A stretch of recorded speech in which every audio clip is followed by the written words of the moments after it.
Star Wars only, I don't know what the fuck your problem is. The Mandalorian Chapter 8, The Reckoning. It is the season finale to this, honestly, an amazing show. And what an amazing ending to it as well. I really enjoyed this episode. Sadly, I'm not going to do a spoiler-free review on this, so if you don't want to have any spoilers for the episode, skip this video, because this is mainly going to be spoilers. There's basically nothing but spoiler talk in this episode. I mean, I could try to do a spoiler-free rant on it, but I mean, it would just be hard.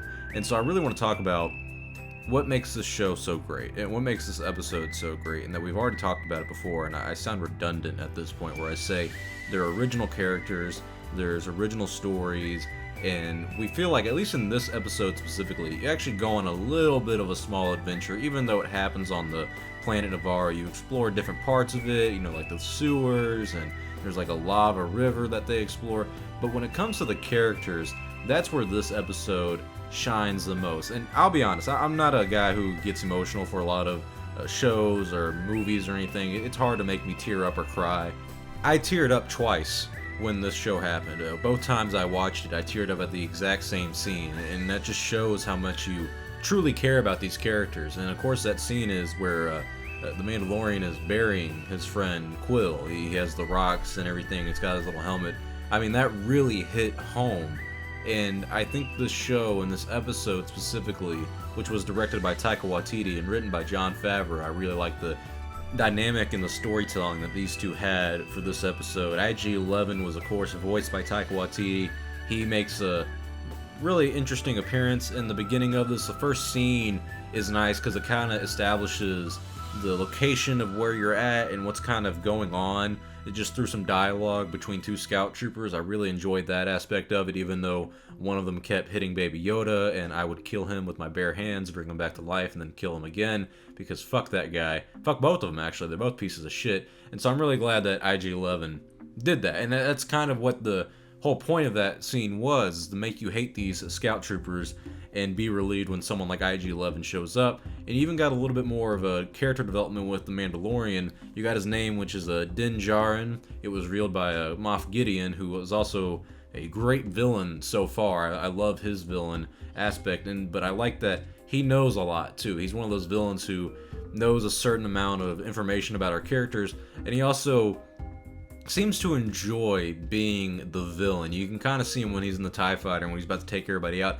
He's real happy. He's enjoying it. And that you don't have a lot of character for him yet, but you get a little bit of a hint of history of the Mandalorian Purge, when they call it the Night of 1,000 Tears, and that was just cool to even hear about. And then you also have the fact that the Mandalorian is more emotional with IG-11, and IG-11 heals him up and everything. You get that final big reveal on what the Mandalorian looks like, his actual face.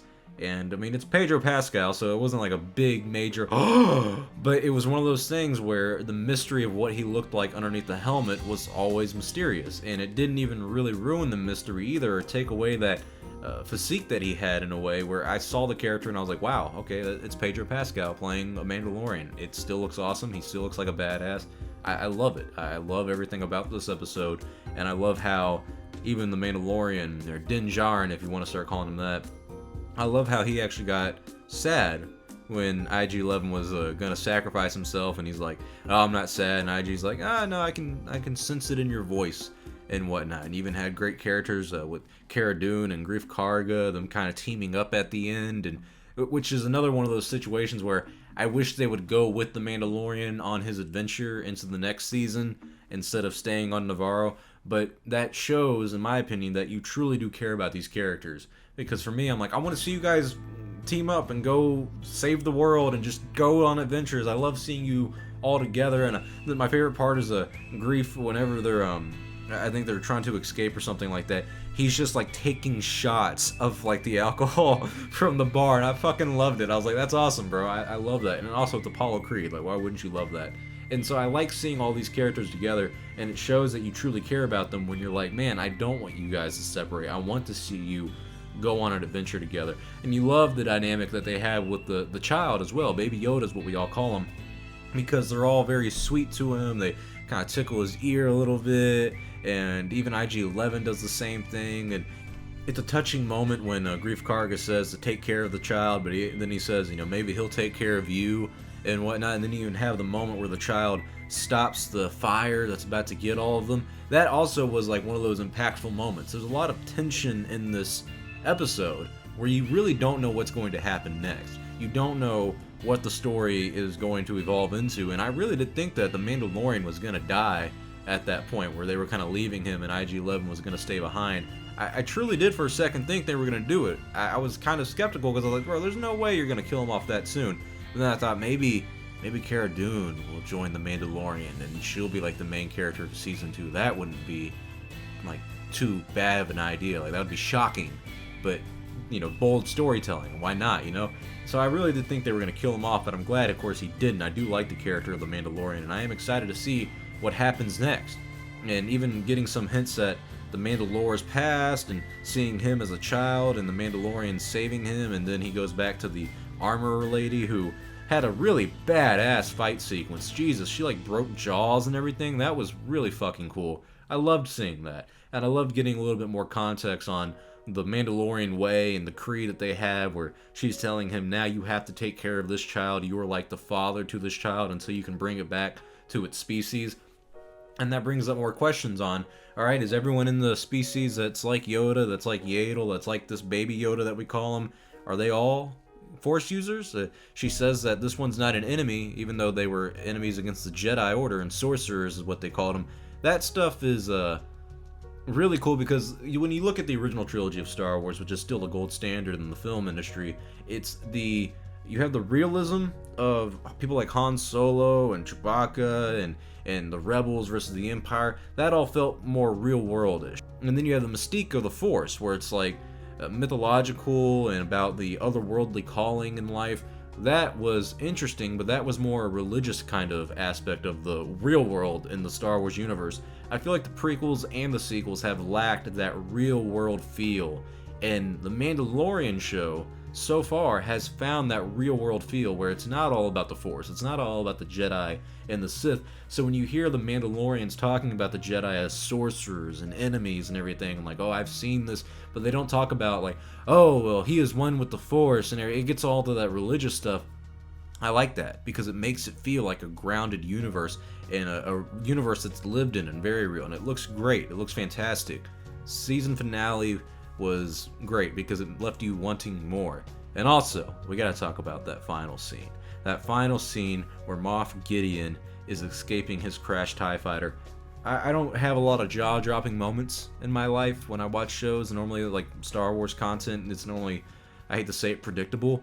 This was not predictable. He came out of that motherfucker with a dark saber. The dark saber. There's only one. And Pre Vizsla, if I recall correctly, was the guy to have it in the Clone Wars. And then it was passed down to the people in Rebels or whatever. I don't really remember much about that show, thank God. But still, that was awesome. Because it shows that he got it not only from a Mandalorian, but just the fact that he's carrying it around.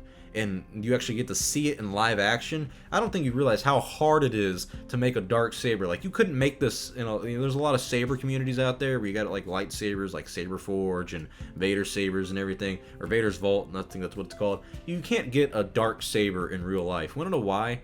Because black is just a lack of color.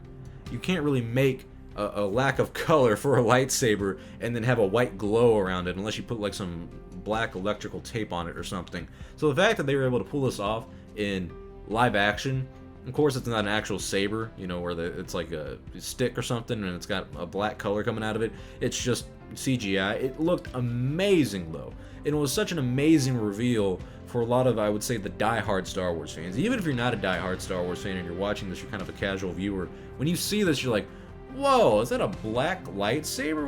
What's going on there? I mean, no matter who you are, that part was pretty awesome. But as a die-hard Star Wars fan, like a lot of us are, who have seen the Clone Wars, who have seen Rebels, seeing that was just breathtaking.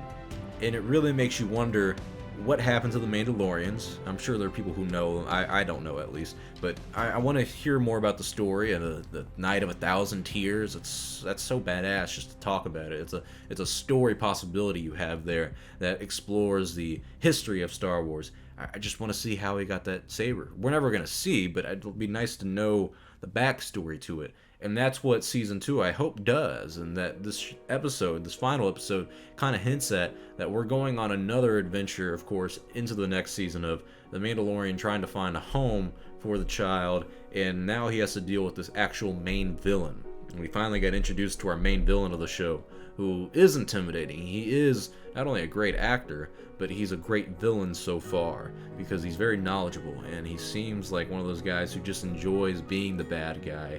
And we even get hints at his past, where he was there for the Mandalorian Purge, and he was supposed to be executed for war crimes, which, I mean, geez, you gotta be a pretty fucked up guy to be executed for war crimes. I mean, so I love this episode. There was emotion in it at the end that, like I said, truly made me tear up a little bit, and there was tension in it. There was action, which is always nice for Star Wars. A lot of people like the big boom boom, but this stuff felt real.